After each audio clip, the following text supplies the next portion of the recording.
Pasukan Chechnya kembali meluncurkan serangan besar-besaran ke sejumlah posisi pasukan Ukraina.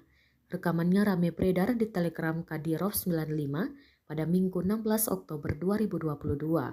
Dalam keterangan unggahan disebutkan posisi nasionalis Chechnya melihat hujan deras dalam bentuk proyektil yang ditembakkan dari beberapa sistem peluncuran roket.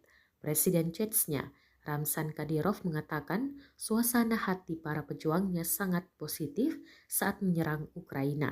Mereka pergi ke depan dengan wajah tersenyum, benar-benar membakar serangan tentara Ukraina. Oleh karena itu kemenangan di garis depan terjadi satu demi satu, kata Kadyrov.